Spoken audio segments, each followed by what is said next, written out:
Eastern ব্যাংকের chairman Mohammad Shawkat Ali চৌধুরীর পরিবারের ব্যাংক অ্যাকাউন্ট ফ্রিজ করেছে বাংলাদেশ ফিনান্সিয়াল ইন্টেলিজেন্স ইউনিট। সোমবার ব্যাংকগুলোতে এ সংক্রান্ত চিঠি দেওয়া হয়।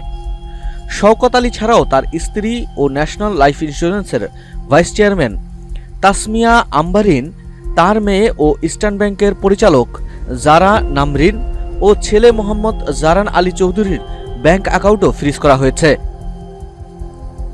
ব্যাংকগুলোতে পাঠানো চিঠিতে বলা হয়েছে, এসব ব্যক্তি ও তাদের স্বার্থ সংশ্লিষ্ট প্রতিষ্ঠানের নামে কোনো ব্যাংক হিসাব পরিচালিত হয়ে থাকলে আগামী 30 দিনের জন্য তা স্থগিত করা হলো। একই সঙ্গে আগামী 2 জুলাইয়ের মধ্যে এসব হিসাব খোলার ফর্ম, লেনদেন বিবরণী, কেওয়াইসি সহ যাবতীয় তথ্য পাঠাতে হবে। বিএফআইইউর এক কর্মকর্তা গণমাধ্যমকে বলেছেন, শওকত আলী চৌধুরীর সঙ্গে সাবেক তথ্যমন্ত্রী মোহাম্মদ আলী আরাফাত ও পদ্মা ব্যাংকের সাবেক চেয়ারম্যান চৌধুরী নাফিস শরাফতের বিভিন্ন সন্দেহজনক লেনদেনের তথ্য পাওয়া গেছে। সে অনুযায়ী এই ব্যবস্থা নেওয়া হয়েছে।